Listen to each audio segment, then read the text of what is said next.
Hi, welcome back to another quick guide. Today I'll teach you how to restore or achieve charts in Messenger.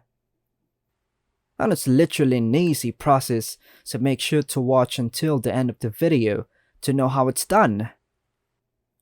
Archiving charts in Facebook Messenger doesn't permanently delete them, and you can't easily restore achieved charts.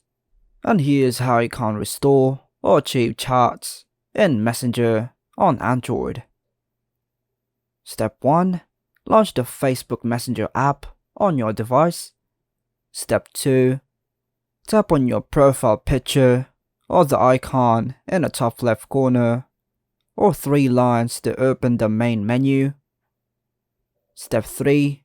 Look for the option labeled Archive Charts or a similar term. This is usually located near the top of the menu. Step 4. Tap on Archive Charts to view the list of charts that you've achieved. Step 5. Find a chart that you want to restore.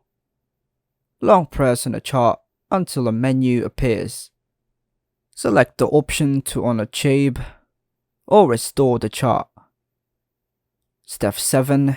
The chart will now restored and move back to your main chart list. And that's all for now, folks. Hope you like and subscribe. Thank you.